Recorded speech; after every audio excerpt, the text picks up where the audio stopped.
It's great to see you all again. First off, I want to express my sincere gratitude to all of you for your support and encouragement.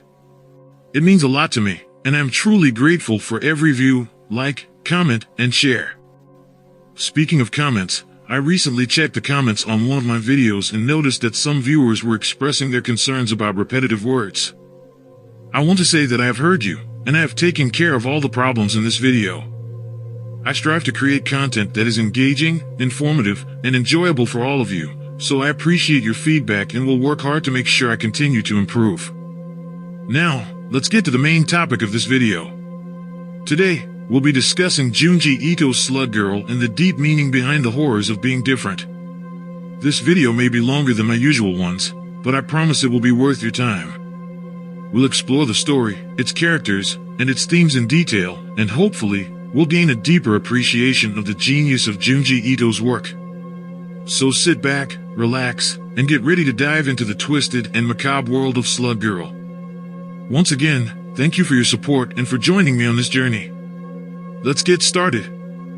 When people talk about Junji Ito's work, one of the most common things they say is that he is a true master of Lovecraftian horror. His stories are well known for their subtly building terror over topics like the gradual discovery of ancient truths that are too terrible for us to bear that we become insane. In this school of horror, some of Junji Ito's works are regarded as masterpieces. Similar to the story of Uzumaki, which tells the story of a tranquil Japanese coastal town that slowly succumbs to the grotesque madness of an ancient curse that destroys the world. Or Gyo, his epic about wretched abominations emerging from the ocean's depths to exact revenge on humanity for its sins. A story that will have you look, with various eyes, at our seas, which actually stay less investigated than the profundities of Rome. That is where Hellstar Ramayana takes place, or rather, where the world is completely thrown into chaos and madness as a result of the literal obliteration of the entire cosmos by an ancient, spacefaring life form. Some of his most well-known works are these epic tales of cosmic horror that are known to Western audiences. However, the more I read Ito's works, the more I came to appreciate his shorter, more personal, and completely Kafkaesque tales. When it comes to creating short, self-contained narratives that concentrate on a single, underlying emotion while adding a great deal of detail and nuance to support and reinforce its message, Ito is unrivaled. In addition, he is frequently depicted in the grotesque, shocking, and iconic images that firmly bind the impressions to the reader's minds. Slug Girl, or, as I like to call it, Junji Ito's The Metamorphosis, is one of his most well-known works in that regard. In 1997, this one-of-a-kind short story was first published in Japan in Volume 7 of the Horror World of Junji Ito collection. It became well known for its graphic body horror panels featuring the girl with the slug in her mouth.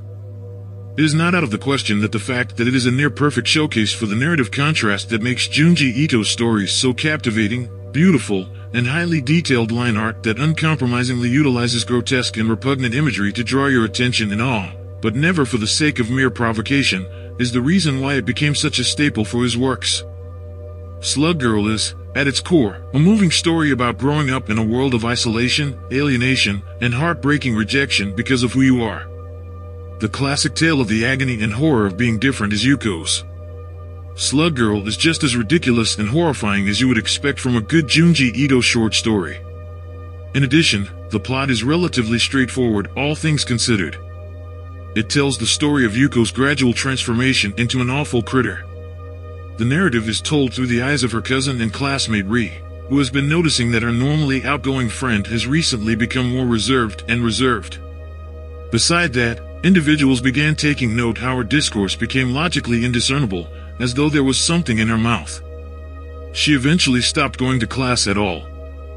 Ri decides to pay Yuko a visit at her house one day after school. She goes to the backyard because the front door is locked and no one answers. She tracks down Yuko's folks busy wrestling a snail pervasion, irately soaking slugs in salt, what's more, stepping them to death in disdain. The mother lets Ri into the house when she sees her and tells her that Yuko had been in her room all day and that her doctor had been worried about her mental health recently. They discover Yuko to be extremely ill when they enter her room. She continues to keep her mouth shut in glaring discomfort despite wearing a mask to protect her face, and she shouts in apparent shame for them to leave her alone. Ri's vision of fear in Yuko's eyes takes her back to elementary school, when Yuko's classmates used to scare her by teasing her with slugs from their backyard, and she remembers how terrified she had become as a result. Yuko had been traumatized to the point where she no longer ventured into the slug-infested backyard after that incident. The next day, when Ri goes back to check on Yuko, the mother panics and rushes to the door. She was hoping the doctor would show up because Yuko seemed to have gotten worse overnight. When Ri and Yuko's mother turns around at that point, she sees her standing in the doorframe, choking, retching, and attempting to expel something from her mouth. Her tongue appears to have somehow transformed into a slimy snail as it pushes itself out, slithering and leaving a trail of slime across her face. After that, Ri never went back to her cousin's house and was only informed of Yuko's plight by her parents. She is terrified and appalled, and she flees the scene in fear. They said that Yuko, disgusted by her terrible mutations, tried to cut off her tongue with scissors, but no matter how many times she tried, it kept growing back. Yuko's parents kept her in bed and tried to kill the parasite in her mouth by rinsing her mouth with salt, but Yuko's body violently rejected the salt and spit it out in pain and disgust. She continued to deteriorate, and as the slug in her mouth prevented her from taking in any food, she became skinnier and weaker by day. In the long run, the Guardians concluded they needed to resort to additional drastic actions to take on the parasite. Despite the fact that Yuko had previously demonstrated a clear dislike of salt, they filled the bathtub with salt. She gave in, completely submerged herself in the tub, and didn't get up again, eventually weak and weak. In a state of panic, her parents reached into the salt in an effort to rescue her, but they were unable to locate her body. Yuko was not in her pajamas when her father took them out. They eventually discovered something. Without a body, the lifeless head of Yuko emerged. Her eyes were shut, salt running down her hair, and her face was motionless. In the end, her parents discovered that her entire body had shrunk to the size of a tiny, shriveled appendix. They poured running water over her without knowing what to do, washing off the salt and hoping that Yuko's body would regain its original form. The slug, on the other hand, was unharmed. As it crawled back into the backyard, it had transformed Yuko's head into its shell and carried her exhausted and helpless face on its back. The snail then spent her days in the backyard, which was full of slugs. In addition, Yuko would give the shell and anyone else who looked at it a gloomy, hopeless expression in return. This particular type of Junji Ito short story has a lot of allegorical imagery that is rarely subtle, which is one of my favorite things about it. Yes, you can totally take a story like Slug Girl literally when you read it. For the record, it is perfectly acceptable to enjoy it solely for its visceral body horror. But if you don't read between the lines, these stories can easily feel like arbitrary torture and shock fetishization, cruel acts that are unnecessary just for the sake of cruel. A high school student painfully and shamefully transforms into a huge mollusk for no apparent reason. She then spends the rest of her days as the sad and lonely appendage of her parasitic hijacker organism, which is completely indifferent to her. The end. If a teacher posed the question, "So what was the story about?" in class, you would probably get a hand raised from some eager beaver and hear her say, "It's about a girl who turns into a slug." That is, of course, what is taking place in the panels, However, that is not actually what Slug Young Lady is about, presently, right? Having said that, I'd be thrilled to see Junji Ito taught in class. Stories like Slug Girl are so powerful because of what they say and how it affects people emotionally, even if it's just subconsciously. And I think this is ultimately one of the main reasons why this story always made me think of Franz Kafka's 1915 literary masterpiece The Metamorphosis, also known as Die Overhandling in the original German. One of Franz Kafka's most famous works is a short story about Gregor Samsa, who one day wakes up from uneasy dreams to find himself transformed into horrible vermin. The story is famous for its grotesque and absurd plot. Despite their obvious themes of similarity, these two stories differ in key plot points. For instance, Slug Girl focuses primarily on Yuko's transformation into the eponymous slug, whereas Kafka's story begins with the protagonist already transformed into a massive insect. Gregor Samsa, on the other hand, is a salesman in his early 20s and Yuko, as depicted in the manga, is a high school student. In addition, Junji Ito's short story is told almost like an epistle because it is told from the perspective of the deuteragonist, Ri, and then later through third-party accounts of Yuko's parents. In contrast, the metamorphosis is told from the perspective of the protagonist, Samsa, in the metamorphosis. In contrast, the metamorphosis ends with Samsa's miserable death and his family feeling finally liberated of the great burden his existence placed on them, while Yuko's story ends with her transformation complete and hints at how she will spend the rest of her days riding the slug in the backyard of her parents' house. However, despite these differences, the emotional core that these stories all have in common is easy to spot. In spite of the fact that they were composed on the opposite side of the globe, what's more, almost a century separated, the two works revolve around precisely the same tensions of being different in a social climate that completely dismisses you for it.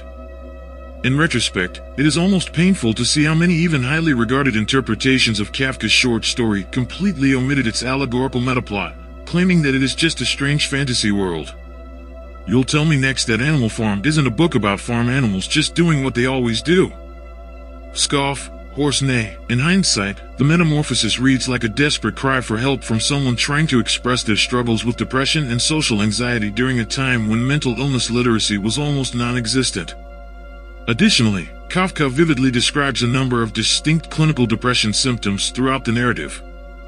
Even though some people find Samsa's grotesque exterior repulsive, it is never thought to be completely supernatural. When someone in their family suddenly transforms into a literal giant insect, nobody ever gets scared. They simply judge, disapprove, and eventually despise him for it. Because they are different in a way they don't understand and don't want to understand. Gregor Samsa's story is a literal representation of the real-world process of social alienation. The protagonist's community, which looks down on him and actively works to keep him out of polite society, is clearly and outwardly different from him. Because of his otherness, he literally feels like a pest, a parasite, and vermin that doesn't belong in a society where he can't make the kind of contributions that are expected of him. It is devastating and soul-crushing to suffer from depression, social anxiety, or any other debilitating, invisible illness and to constantly be judged for not living up to what society expects of you, despite your best efforts. Most of the time, these things happen after a lifetime of constantly microaggressive behavior in your environment. It shatters your self-confidence slowly but ruthlessly. Even if only subconsciously, many readers see themselves in these surreal, Kafkaesque realities, which is why I am convinced that both of these stories have such a lasting impact. Because almost everyone finds themselves in a situation where they feel like they don't fit in with their surroundings at some point in their lives. Discovering, all of a sudden, that you are or have become different in ways you never knew or expected, in ways that everyone around you, including yourself, have looked down on. Bigotry is at the heart of Slug Girl. Not about prejudice that is openly expressed and lived as a conscious conviction, but rather about the kind of subliminal bigotry that permeates society and kills you from within your own circle of trust. Ito made the deliberate decision to include a number of plot points that supported subtext about the horrors of microaggressive bigotry in a way that is a little bit too convenient to be just a coincidence. Story beats that would be completely unnecessary in a straightforward, girl becomes slug because suffer porn is an edgy story. Yuko gradually loses her ability to communicate and withdraws from her social circles, highlighting her inability to comprehend and express the abrupt changes in her and how they conflict with the notion of normalcy held by society. In addition to flashbacks to Yuko's childhood highlighting how everyone around her has naturally treated slugs as something abject and appalling, Yuko's parents are shown repeatedly expressing disgust and hatred for them. Undesirable. These elements are very clear metaphors for compulsory bigotry that has become culturally accepted. This is bolstered by the fact that Yuko's parents provide her with a hellish environment that is solely destructive and aimed at eliminating what distinguishes Yuko and makes her who she is. In our safe social environments, the four central characters represent various aspects of microaggressive personality types that are common, well-meaning, but ultimately harmful. The father adheres to strict traditional values. He embodies typical old-fashioned masculine values. He engages his daughter's predicament with a "we need to fix her" mentality, trying to solve a problem like he'd repair a car. He resorts to brute force methods, based on nothing but conjecture, disregarding and overstepping clearly telegraphed boundaries in the process, like repeatedly exposing Yuko to salt despite her rejecting it painfully, and despite knowing full well that salt kills slugs. Through his actions he causes intense, long-lasting physical and psychological harm. he represents rigid normativity. Yuko's mother is the flip side of the parental societal bigotry coin. She's timid and compliant in everything her more dominant spouse decides. Several times she shows doubt and uncertainty about his decisions, yet she ultimately ignores her instincts and empathetic impulses. Despite wanting the best for her daughter, her indecisiveness makes her a bystander and accomplice in Yuko's suffering. She represents compliance with normativity. Her friend and cousin Ri is intuitively appalled by Yuko's changes. Her transformation scares Ri to a degree that she's incapable of staying in her very presence, repeatedly fleeing in panic, despite Yuko never actually showing any aggression or posing any danger towards her. And the fact that the second half of the story is only retold through hearsay and she never returns to Yuko's house after the first exposure with her real nature is not just coincidental. Ri represents a knee-jerk reaction to confronting something outside of the understood normal. Compulsory normativity. Instead of trying to explore or understand what is happening, she rejects Yuko, giving into a subconscious fear. Speaking in outdated Freudian terms, her ID screams, "What if you're a slug too?" While her ego claws at the mere idea of entertaining such avenues of thought. To her, subconsciously, an open mind is opening the doors for invasive ideas, which is why she stays away, even though Yuko never once posed a threat to her. Yuko herself embodies the end result, the canvas for culturally ingrained bigotry. She begins her transformation from a position of deeply conditioned bias, accumulated over a lifetime of normalized rejection and fear of otherness. The moment it breaks out, it causes an intense internal conflict to erupt in her, a violent dysphoria that causes her shame, self-loathing, and drives her towards self-harming behavior and self-mutilation. This is driven by the desire to force her way back into that bubble of safety because she intuitively knows how society treats what doesn't fit into their walls of accepted normality. The genre of body horror is quite commonly employed as a vessel to explore fears and anxieties rooted in cultural normativity. Our intuitive repulsion from things outside of our walls of normality, things that society deems unsafe, abject, and undesirable. Slug Girl manages an effective split between grotesque absurdity and crystal-clear allegory. Like Kafka's Metamorphosis, it is intriguing for its grotesque imagery, but it doesn't obfuscate its message. Slug Girl is ambiguous and abstract because it doesn't aim to address one specific thing, and through that it manages to become relatable from so many different angles. Because marginalization within someone's cultural bubble of safety always shares the same underlying patterns. Slug Girl can be about growing up in a heteronormative society where homophobia is lived out openly and casually by your surroundings. In a culture where kids in the schoolyard use homosexuality to intimidate and emasculate other kids long before they have a grasp of the concept of sexuality, only to come to the realization that you, yourself, are attracted to the same sex. It can be about coming of age with media that thoughtlessly and ignorantly stigmatizes mental health illness as violent, as evil, as abject. And then one day, you get diagnosed with it yourself. It can be about growing up in a culture with rigid, strictly enforced binary gender norms, unconsciously internalizing transphobia by soaking through microaggressive language and behavior among friends, family, and social networks only to come to the realization that your gender identity is not the one you've been assigned at birth. The internal conflict this creates comes from the notion of being something that you've learned and internalized over a lifetime to intuitively reject. Dysphoria is so pernicious because it's a primal force that's rooted deep inside of you, while the culture you live in relentlessly fertilizes it by steeping you in all its biases and normalized bigotry. And when it erupts, it ravages you from within. Slug Girl is about growing up among bigotry that's so common and normalized that most people don't even realize it's there. Kafka's Bug Story was based on his own personal experiences and conflicts, but the patterns displayed in both of these stories are so representative for how cultural normativity pushes undesirable deviations into the margins, that they resonated with many readers who saw a bit of themselves in Gregor and Yuko. The treacherous thing about our supposedly well-intentioned bastion of cultural safety is that the whole concept of desirable normality is an illusion. It's a construct that demands conformity as the price of admission, and that can only function if we're willing to deem those that don't fit our arbitrary ideals unworthy and undesirable. When these margins of safety are challenged, when those we believe we protect from harm end up outside of these barriers, it shatters the illusion. But it's they who pay the price for it. Yuko's sad and hopeless gaze, condemned to live the rest of her days as a literal shell. a husk of the elusive idea of what her society wanted her to be, is a warning to all of us. The nail that sticks out gets hammered in. Slug Girl is a cautionary tale, a warning to keep our minds and hearts open to the ways in which each and every one of us might, unknowingly and inadvertently, think, speak, or act in ways that contribute to acclimative silent exclusion. And that's a wrap on our discussion of Junji Ito's Slug Girl. I hope you enjoyed watching this video and that you gained some new insights into the deeper meanings behind this horror masterpiece. Remember, being different is not something to be feared or ridiculed. It is what makes us unique and interesting. And sometimes, it's the things that set us apart that make us the strongest. Thank you again for watching and for supporting my channel. If you haven't already, please consider subscribing and turning on notifications so you don't miss out on future content. And if you have any suggestions for future topics or comments on this video, please leave them down below. I always love hearing from you. Until next time, stay curious and keep exploring the wonderful world of horror.